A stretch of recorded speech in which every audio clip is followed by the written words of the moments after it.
Welcome, everybody, to the You Are Worthy Network. Happy Wednesday. I am your host, Steve Warmer. Excited to be with you again this afternoon. I've got an amazing guest that I know you're going to love today. Before I introduce you, I just wanted to say, you might know me as Pastor Steve. Understandably, I've been a pastor for 16 years.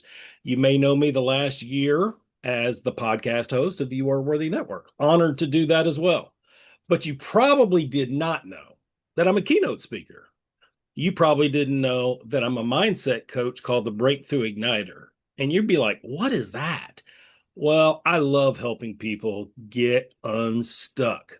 Those dreams that they've put off for way too long because of a variety of reasons: imposter syndrome, perfectionism, procrastination, limited thinking, lack of self-worth.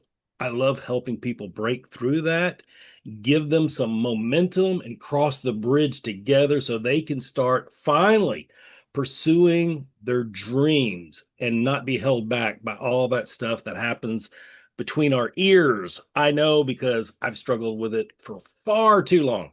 One of the ways, one of the many ways I like to help with this is my friend and fellow coach, Christy Days, and we have a program called Worthy of the Next Step. I want you guys to hear me loud and clear. You are worthy of the next step towards your dreams. And we have a 1 hour masterclass on August 31st at 4 o'clock Central. Would love to have you join us. We did our first one a month ago, hugely successful. People got a lot out of it. We'd love to see you. It's just an hour of your time. You can find it on stevewormer.com. I've got it on the You Are Worthy Network. I got it on my personal page. We got the links in the comments. We got the QR code on the flyer. Easy to find. Love to have you. That's all I have to say about that. Now, on to our incredible guest.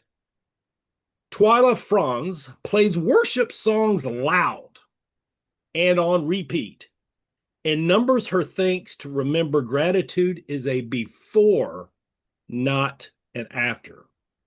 She's a marathon finisher, blueberry tea drinker, sourdough bread baker, minimalist, wannabe, chalk painter, mama three, and wife to her first and forever. A relentless believer in baby steps, Twyla often says that the direction is more important than the pace. She sees the Great Commission as an everyday, everywhere mission and gently encourages others to open their hearts, homes, and lives to the people right in front of them. As the tagline of her website surmises, Twyla helps you get closer to Jesus and grow deep missional friendships with your neighbors so your faith has a ripple effect.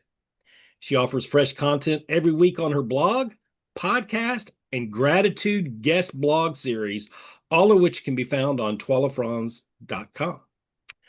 Twyla's words appear in Encourage, Her View from Home, Relevant, The Grit and Grace Project, Just Between Us, and Truly Company. I think that's Company. And she is currently writing 2 books for Revell, which will release in 2027 and 2028. Amazing things going on. Twyla, welcome to the Your Worthy Network. Thank you, Steve. I'm so honored to be here. Oh my gosh, I can't wait to dive into some of the exciting things you're doing for the Lord. We will get there. I promise we will get there. Let's ease into it. Um, Sure. I tell people all the time, one of the amazing, there's many amazing benefits when I launched this podcast a year ago. One of them is now we're over 19,000 people. That is And incredible. God does incredible, doesn't he? And It sure does. um, I don't ever want to assume that people know where my guests are coming from. So why don't you tell folks where you call home and do life? Sure. Well, I live in Lexington. We're called the horse capital of the world, I believe, not just the country. It's a beautiful place and I love it here. This is not where I grew up, though. I grew up in small town Minnesota. So I love the much warmer weather. It's very humid here, though. It's been when I run in the morning, sometimes it's 96, 98% humidity. So I'm a little bit over that and ready for fall, but for the most part, I really love living here in Lexington. I have been here since my middle one turned 1. So that was 12-ish years ago. Wow. Well, and for all you folks that live out in Nevada and Arizona, I've got a friend that lives in the eastern part of California, and yeah, all due respect, he'll tell me, "Oh, it's 112 here today." Yeah, but it's dry heat, there is a difference. It's Yes. 101 regular temperature here today in Memphis. The heat Oh, index is goodness. probably 115 and the humidity is probably 70 to 80%. You know what I'm talking about. It's like Yes. when you go to bed, the low overnight 79, 80 degrees right now. That's hot. Yes. Yes. And you get up at sunrise to try to run. And I guess the sun hasn't burned off the humidity. So the humidity is probably run, but it's coolest. And I really don't want to miss the sunrise. So I run really early, but I am drenched like half a mile into the run. Well, It's tell us how far your normal run is. Well, it varies. I'm retraining again to get up to a half marathon. I'm going to run one in October. So my longest recent run, I think, is 8 miles. I'm hoping to do 10 on Saturday, but trying to take this training a little bit more slowly. I've ran a couple, three halves so far, two of them fully running, one of them fully running. That was the practice one. The real races, I had to walk at the very end because they were very hilly. So Woo. half is 13-ish, like 13 point. I should know this. 13 point something, 13.1, I believe. Yeah, it is the only reason I know that is many years and many pounds ago I ran a half a marathon and it was Wow. 13.1. Um and you know what there's a scripture about running, right? Ah, I wonder if I know where you're going. You got to tell me. I forgot exactly where it's at in Proverbs, but only the wicked run when there's no one chasing them. It's just my joke about running. It gives me excuse not to. That's pretty funny. My middle one seems to, well, originally she thought that the only pace that counts as real running is a dead on sprint. And she's a gymnast, so she's just like a full, she goes hard at everything that she does. But she's like, Mom, that's like not really running. And she was convinced that she could do a 5K and beat me and sprint the whole way. And I was like, well, maybe you should at least see if you can run a mile. Like, I'm pretty sure you can, but just test it, which she didn't. And her and her friend ended up walking a good bit of it, and I beat them by about 10 minutes at my very slow run. If you don't know long distance running, sprinters don't get it. And sprinting is a incredible talent, skill. I Hmm. admire it, but there is nothing like the mental drain of long distance running. So That is hats off true. to you all day long. It's awesome. So you mentioned one of your kids. Tell us about your family. Who do you do Okay, life with? sure. Yeah, life is a big variety of everything right now. My oldest just started high school. She's learning to drive.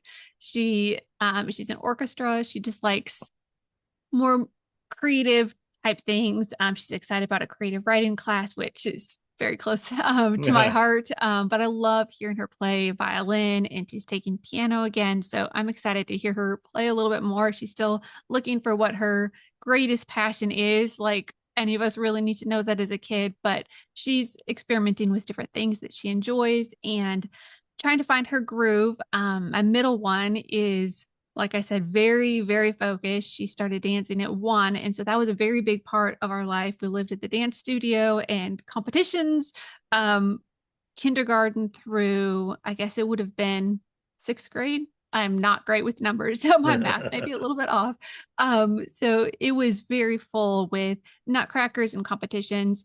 And then I think her true passion has always been the tricks. That was her favorite part of dance. And so she hit middle school and she was finally coming to her own, and I think brave enough to step out and say, hey, I want to try what I've always wanted to do. So she switched to gymnastics, and I believe that she's now going to be competing level 6 this year. So that's a huge step coming in as a Yeah. newbie. She's learning hard and fast and thoroughly enjoying it. And then my youngest is almost as tall as both of his sisters, and there's a 4 year age gap, but his feet are bigger than mine. He's not a whole lot shorter than me. Like he's just going to be a beast of a kid with a soft, very tender heart. But he is loving dirt biking. Him and my husband have been taking their dirt bikes out almost every Saturday morning, and he's learning really, really fast. They're enjoying that a lot. And then football is his other big thing. So my husband is one of the coaches this year.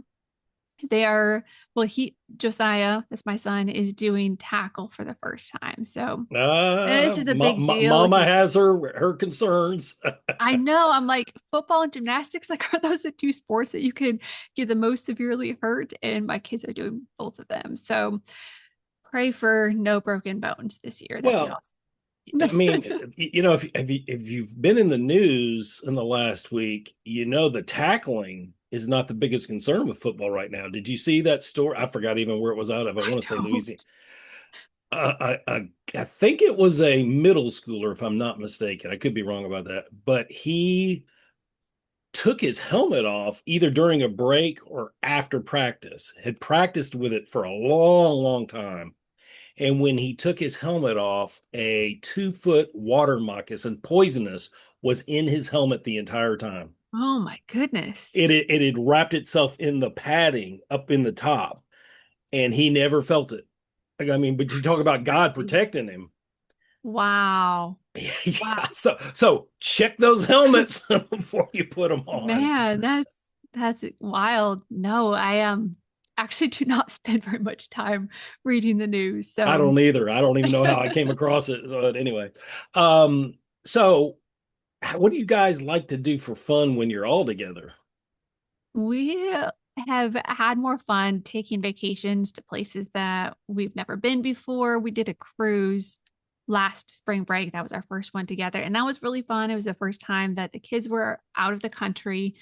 Actually, the first time that my husband and I had been out of the country together. We'd both separately done mission trips, short-term mission trips, but we had never traveled internationally. So that was really fun. We're big foodies. We like trying different foods. My husband and I are more experimental than the kids, but still definitely enjoy doing that. And my kids would all say any day shopping is probably like the best day ever. So anything malls or outlet malls or anything like that, they're 100% game. So Okay, very cool. Very cool. How long you and your husband been married? again, don't quote me on the numbers. I'm Oh, like, I got the numbers gosh, again, right? 17. We're going on 17 years. So it's been a while. That's awesome. That's awesome.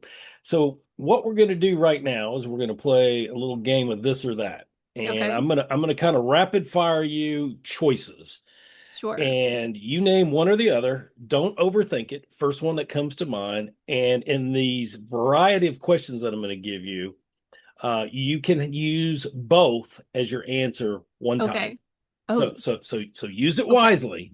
Okay. I think I already know an answer or two just based on what we've said so far, but we'll see. Okay. Rock music or country music? Oh gosh, that's really hard. Can I say neither one? You can. You can say. I'll let you Okay. say neither. Yeah. Yeah. Okay, Okay. neither one. I have this very, very weird thing. Like people that know me really well or have traveled with me know that I don't like the color purple. It's just this very weird thing. I like country music in general about as much as I like purple, which is not saying very much, but I don't really listen to rock music either. But with It's that, I okay. started listening to Annie Wilson, who she's from Lexington, and it's kind of this mix of country and Christian and pop, which I can do pop, but not like hard rock. And I actually really, really like her music. It is in my running playlist and it's really good. I got you. Cool. All right. So the rest of these, we're just gonna like give the answer and keep it moving. Read the Okay. book or watch the movie. Oh, read the book. 100% Books or podcast. books. Early bird or night owl. Early bird. How early? 5:15 most days. Okay. That's early. Yeah. Oceans or mountains. Both. That's my both too. That's yeah, that's my both. Uh Camping or hotel? Hotel or Airbnb. There you go. There you go. Coffee or tea? Tea. Dogs or cats? Cats. Drive or fly? Probably fly. Cook or take out? Cook. Ice cream or pie? I'll go with pie. What kind? Something with rhubarb. Actually, probably Mm, just straight rhubarb. That's about the mm. best kinds. Chocolate or vanilla? Chocolate. Okay, you did great. That's fun. I can't keep my answers short. It was great. So let's go back to high school for a second. Okay. Let's go back to high school. Let's go back to your senior year. You're about to graduate. Graduation's on Friday night. It's Wednesday afternoon. Trying to get into what your mindset was at that time because as you know, 17, 18-year-old mindsets, they can be all over the place, and that's okay. My son's 17. He graduated in May, and he's 18 in a few weeks. He's been working full time for quite a while. He had an easy senior load, so he's been working full time for a while. But he's now starting to have to make those young man decisions. hmm So 48 hours from graduation, were you on this end of the spectrum of, oh gosh, I'm going to miss this place? It's flown by so much. Gosh, I don't know. I guess I need to get a job this summer. I guess I'll figure the fall out when it comes. Gosh, how'd this happen? Or are you going to be on the other end of the spectrum? Oh my gosh. 2 more days, 48 more hours. I've had senioritis on a 10 scale of about 12 the last 8 months. Get me out of here. I've got my diploma. I mean, excuse me, I got my cap, I got my gown, put that diploma in my hand. I've got my job. I'm going to keep working it this summer. I know where I'm going to do in the fall. I know what I'm going to do for a career. Let's go. Or were you somewhere in between? Definitely somewhere in between. I don't have a very normal high school experience. I was homeschooled through 10th grade. And then in Minnesota, they have this program that you test in, or if you take the college entrance test and you make it in, there was just a handful of schools that offered this. Then the state would pay for your entire tuition, including your books, and you could Mm, finish your degree in high school. So I followed the footsteps of my siblings. I have an older sister and then younger sister and younger brother. So I was a second, but we did our 11th and 12th grade year at a local tribal and community college. It's a one building school. I cannot remember exactly what the student population was, but it was fairly small, and there was a lot of non-traditional students. There was a pretty high indigenous population amongst the students and the teachers. So we got very um, different balance of history. It was Anishinaabe was the tribe that was connected with the school. So when I graduated, I was still 17. I mhm. was already working. I was working at a gift shop, which is probably the best first job you could possibly have. And I had a manager and other ladies, like these adopted moms and grandmas, that they just loved me so well. So I think 2 days before, I was excited that they were going to come to my house for the first time for my grad party. I was going to continue working until the end of the summer. So that was going to continue on. I was looking forward to, my grandparents did a high school grad gift to all of us that was several weeks that we would get to. They would fly us out to California, and we would just get to spend time, like just us and them, for a few weeks. And so I was looking forward to that. We were going to go to Yosemite and spend time at their house and, meet their church and everything like that. So I guess I was a mix of sad because I had really, really good memories at this tribal and community college. I made a lot of friends, and I knew I was going to miss it a lot. I think there's always a sadness when you have to say goodbye to a season and move on. And I knew that my time at the gift store was coming to an end. but I was glad that I still had, a little bit of regular stability that going forward because I could work until I moved off to school at the end of the summer. So I hope that That answers it. I'm that not no normal. that makes total sense. So when you say go off to school, where were you planning on going, and where did you end up? I went to UWS. There is a small state school in Superior, Wisconsin. It was only an hour away from home. I originally had no intent on continuing school. My heart was always for missions. And I was just like, I'm going to hold this in open hands. God, send me whenever and wherever you want. I thought it was going to be India and I thought it was going to be soon. So I really didn't intend on going on to more school after I graduated high school. But God kind of nudged me and I was like, well, this is interesting. I can't really shake this. I don't know why I'm supposed to go.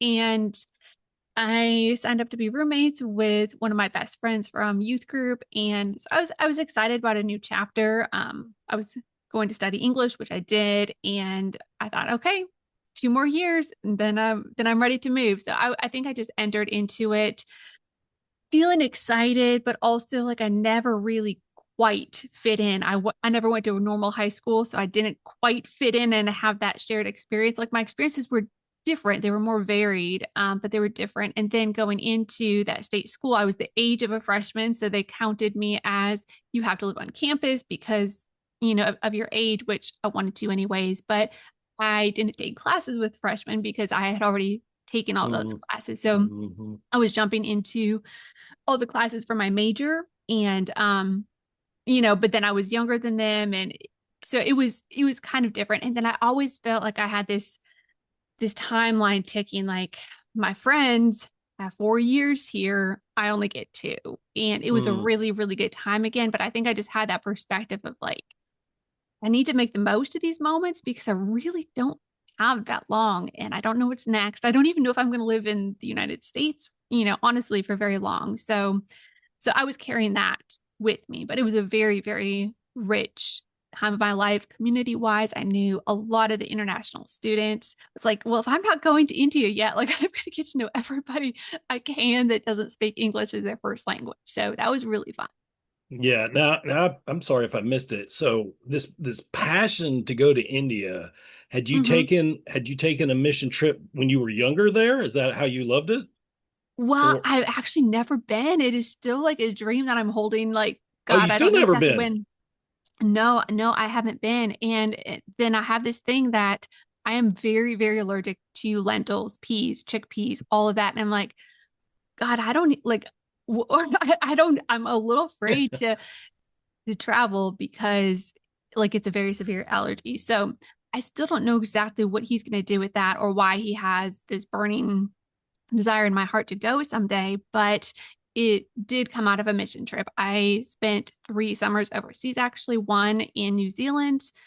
Sorry, back up first was Scotland, 5 weeks in Scotland, 8 weeks in New Zealand, 8 weeks in Thailand. And there was one moment that they were talking to us about the 1040 window, I think is what it's called, where the majority of the unreached people are.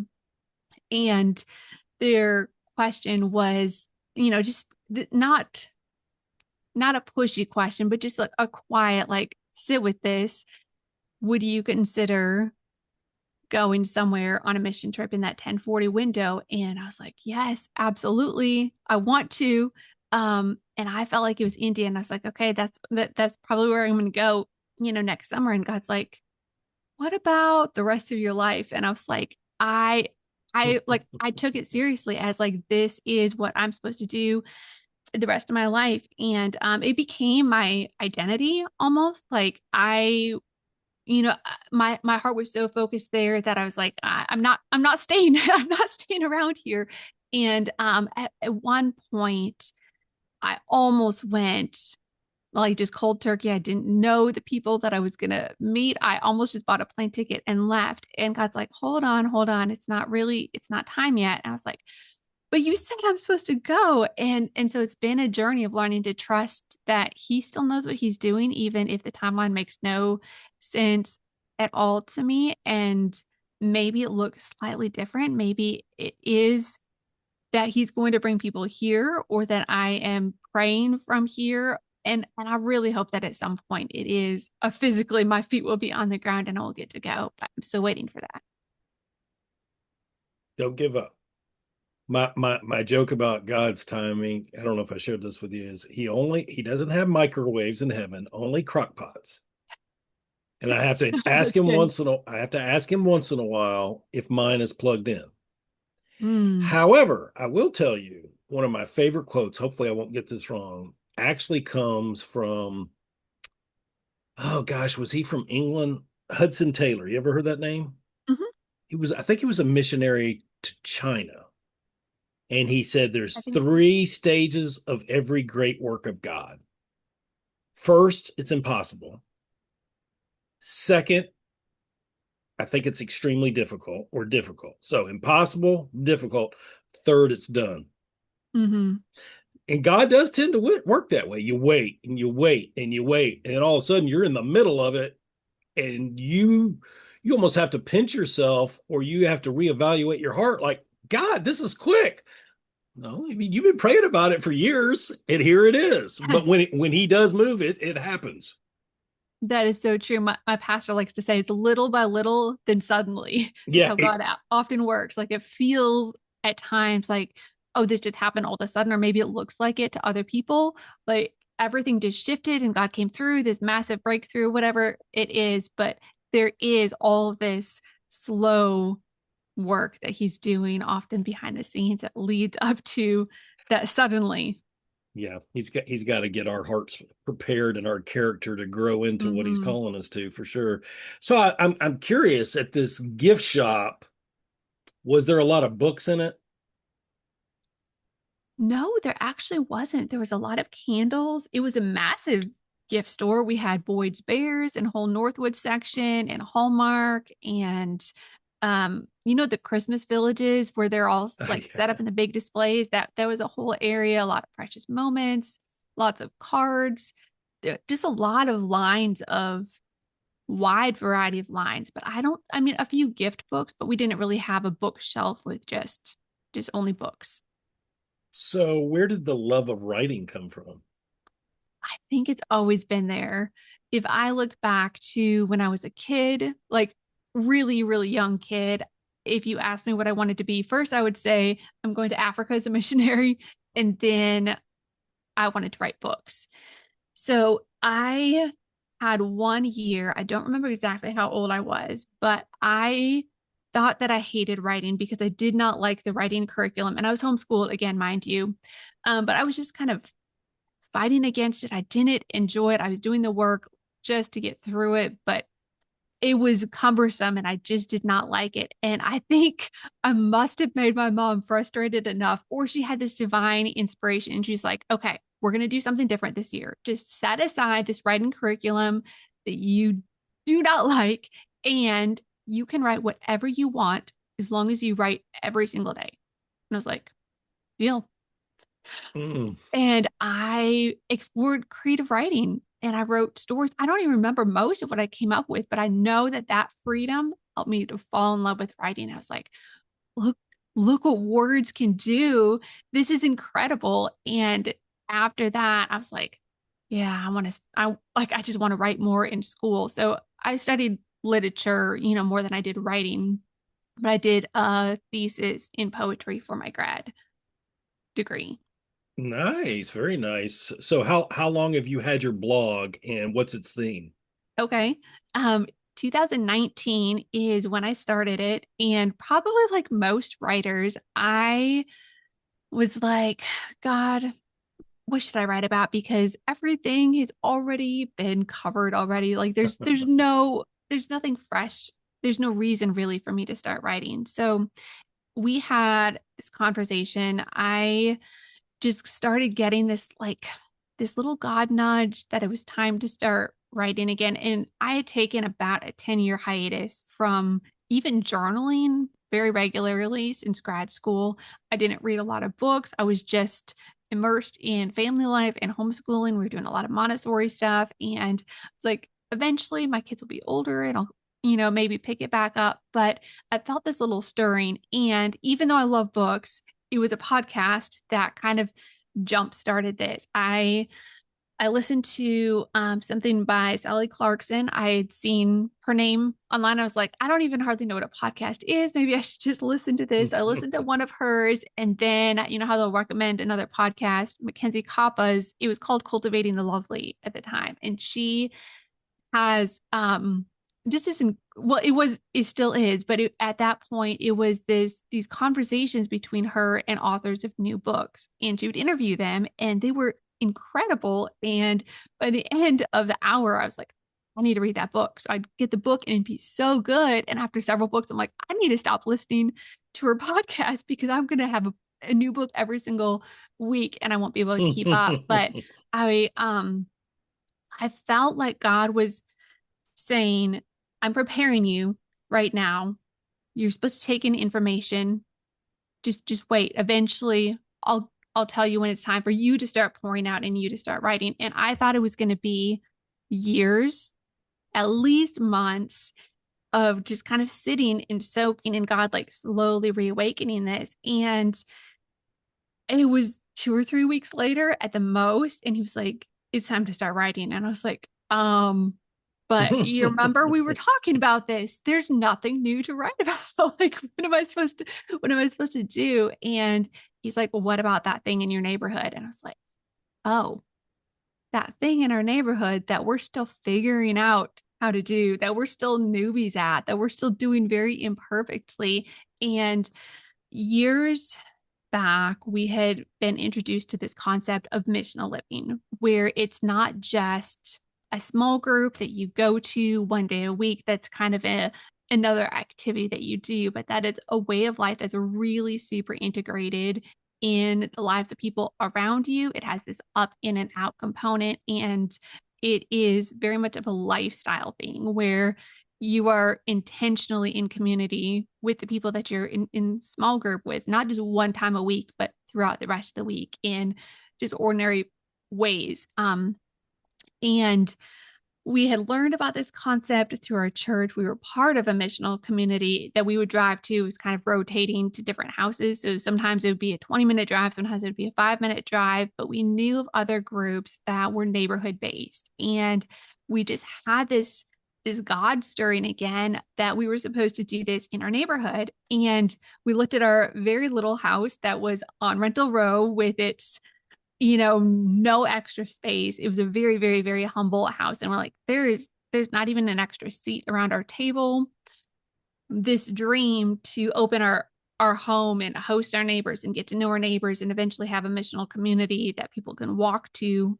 Clearly that's a out here dream. It's like down the road after we move. And so we just kind of held it in our hand. Well, no, more than that, we kind of put it on a shelf and let it get really dusty, to be honest. And eventually God's like, well, I mean, you really don't need to be waiting, but let's move you somewhere else. So we moved to a bigger house. It was, when we bought it, very close probably to a foreclosure from what we can tell as far as the condition and all of that. So we had a lot more space, but looking back, the seeds of humility that we learned in the place that we had rented for all of those years were necessary, because in this house, everything was a project, everything needed cleaned. It was very, very slow coming, but we said, instead of waiting until our house is perfect, we're going to get to know our neighbors right from the get-go. And we just started spending a lot of time outside. And we would wave to cars as they would come in and out. We would hang out in our front yard so we would see neighbors when they were walking back and forth or walking their dogs. And God would have it that He planted us without our knowing into a neighborhood that was already really big on doing life together, where people barely use their backyards. It's a lot of spending time in the cul-de-sacs and the front yards and the driveways and the garages. More people probably in our neighborhood spend time in each other's houses than any other neighborhood I know of. And so it was like already a moving train. And God's like, I see, I primed you, I prepared you. Like, no, you're not going to be perfectly ready. You're still going to be figuring this out, but want you to lean in and be really super intentional. So we moved the small group that we were co-leading from our from our friend's house to our house into our very not completely put together space. And we just let our door. Shannon Martin has this line that I love. She says that our front door should be easy on its hinges. And I just Mm, love that picture, like a door that swings freely. So we're like, this this is how we want to live, but it's messy and we're still learning. And so when God said to write about this, I'm like, well, this is this is something we're still figuring out. Like, I'm not a discipleship guru. Like, I'm learning from people who have written books, who have spoken all over the world, who, you know, could answer all of the questions and really, really have their head wrapped around what this whole thing looks like. I'm like, I'm just getting my feet wet.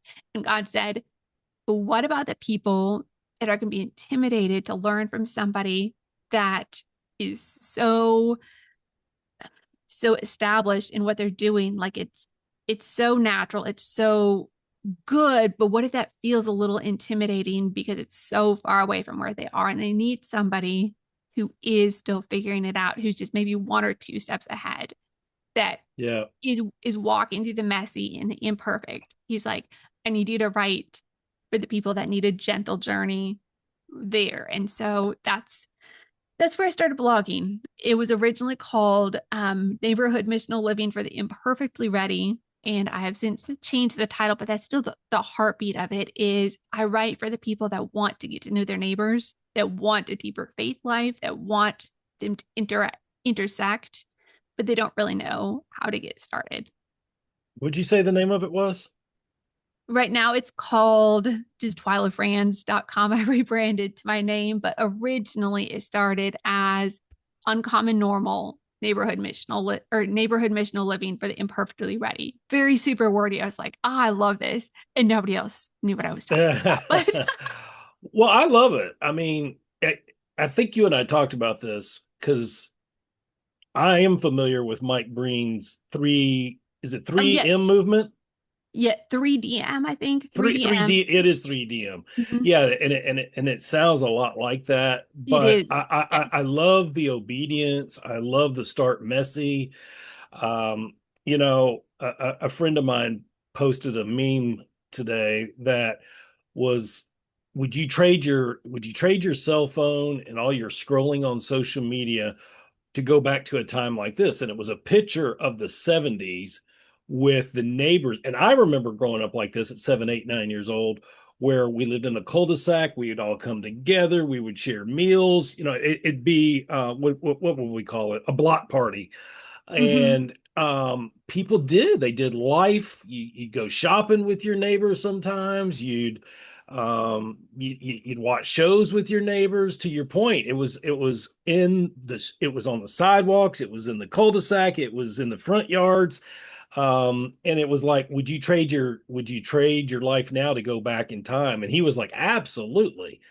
And I think a lot of people would. They saw the values of those kind of days for sure. I want to skip ahead a little bit for time's purposes. I want to ask you, you know, certainly we want to get to the two books before we close out that you've got coming up in 27 and 28.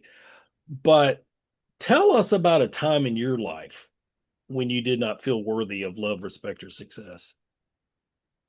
That is such a good question. And I'm glad that you asked me ahead of time to prepare because I needed to give it a little thought. So before I share my actual answer, I just wanted to acknowledge that there are plenty of times that I feel entirely unworthy of the people who believe in me, the people who cheer me on, the people that see more in me than I often see in myself. So I know that that is a very, very real struggle, and I relate to that a lot.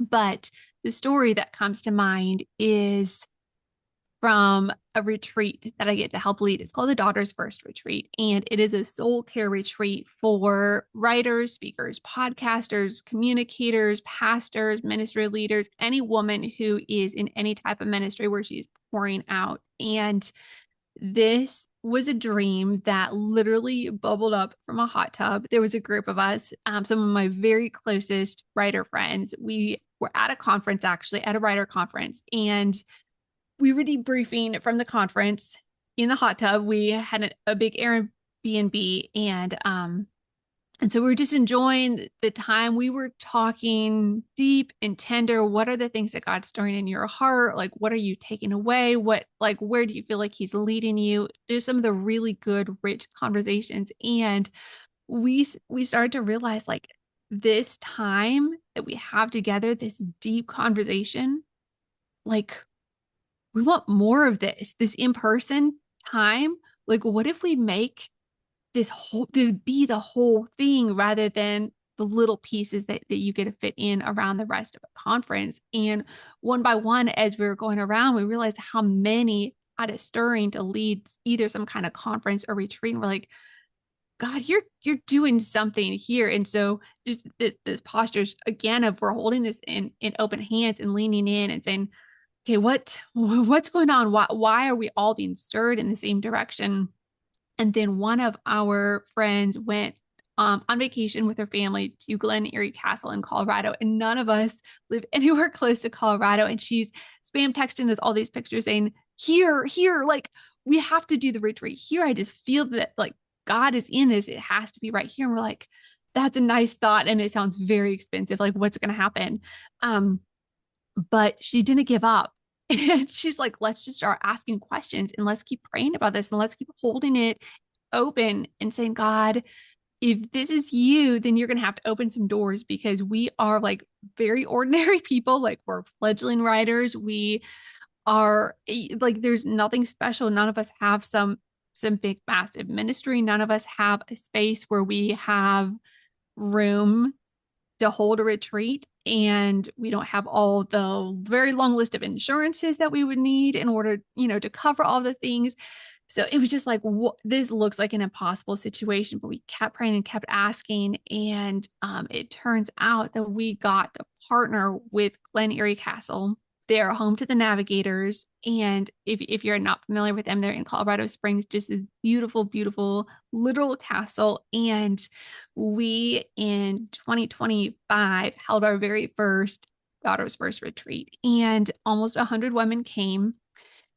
It was every step of the way God kept saying, I am going to do this and I'm going to give you more than what you're asking for. It was just literally phenomenal. And I remember being at the retreat and just seeing how tenderly God was touching these women. Many of the testimonies were saying that this is one of the most life-changing conferences or retreats that they'd ever been to. And the getting to be part of it just felt like we were stepping onto holy ground, and we couldn't talk about the retreat for even months afterwards without just like sobbing. It was just like this Holy Spirit tenderness of like something far beyond what our capability of the team could put together. And so that was the question of like, how in the world did we get to be part of that? And so your question of like, when did you feel unworthy? We're like, we are the most ordinary people. There's nothing we could have created and fabricated to put together this type of experience. Like this is God taking our very little and making a whole lot out of it. But it was quite an experience just to witness how he moved amongst us. So And that's what he does. That's why yeah. it was him in the center of it. Yes. So is this an annual thing now? It is. Yes. Yeah. So last year was our second, and we are in planning stages for the 2027 retreat. It will be March 10th through 12th, and we're about to release information on our speaker and registration information. So we're really excited. We're still working behind the scenes, but that will be coming very, very soon. Oh, okay. I must have been confused. So when was the first one? 25. So Oh, we had two. 25. Yeah. Two Okay. retreats. We're working on our third. Wow, that's exciting. That's amazing. Tell folks, I'm going to try to blend two questions here. Tell folks where they can learn more beats, more about you, Mm-hmm. and then after you tell us that, we'll close out with your two books coming up. Okay, sure. You can find all everywhere to find me on Twyla Franz. It's TWYLAFRANZ.com. And I have links to Instagram and Facebook, Pinterest, all of the places. You can also find the podcast there. It's called Ripple Effect Faith. If you're just Googling the name, I'm Twyla Franz, author at Instagram. I love hanging out on Instagram, and it's just my name, Twyla Franz, on Facebook. And for the retreat, it's Daughters First Retreat, daughtersfirstretreat.com. That's incredible. Tell me the name of the podcast again. Ripple Effect. Ripple Effect Faith. I love that. I love that. And so you all this writing, Mhm. all these years, you've never done a book, right? I have a very little self-published pocket-sized devotional that I wrote. I think it was the first year that I started blogging, but I don't even really call it a real book because it's like tiny, tiny, tiny. And I just put it together mostly so people who had been reading the blog could follow along and find everything in one spot instead of looking around. So I just put little tiny power-packed baby steps in a 30-day devotional. But besides that, no, It counts. It definitely counts. these two coming with Ravel will be my first traditional books. Can you give us just a hint of what's going to be in them? If you can't, you can't. We're getting close. I can't, but I can tell you that it's going to be for somebody who feels like they need hope in a very tangible way. Will be the first one. The second one is still to be determined, so I don't even 100% yet know which one of the Okay. books on my list Oh, it will be.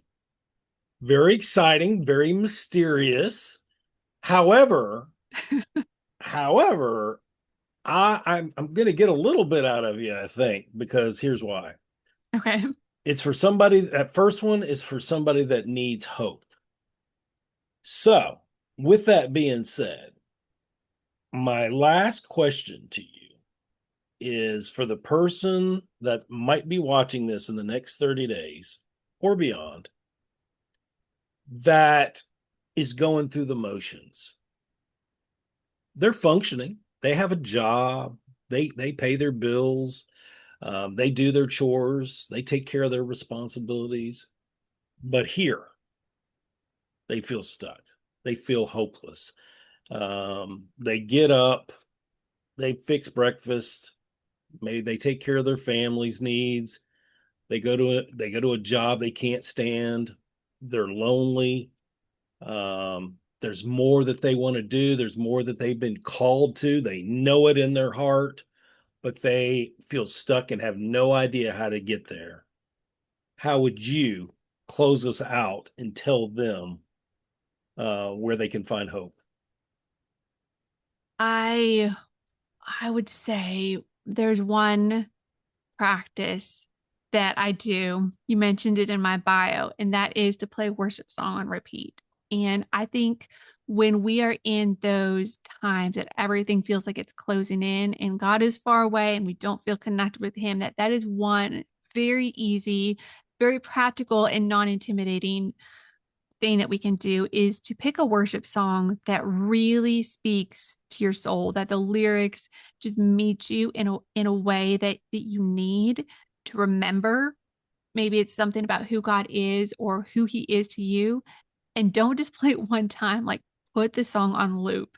I know maybe it drives some people crazy, but I'm obsessed with listening to worship music. That way I usually have one song that I listen to all week long. Sometimes it's multiple weeks. And those lyrics get so deep down inside. And they run through your head when you're not trying to think about it. They run through your head when you're trying to fall asleep. They run through your head when you're in the shower and when you're cooking. And, like just any time that you can have music on. And I get not everybody can listen to as much music as I do because I do listen to music as I write. But when you're in the car, when you're anywhere that you can play that song again and again and again and again, because those truths will give you something to hold on to when your mind is spiraling or when it feels like you can't see what's coming.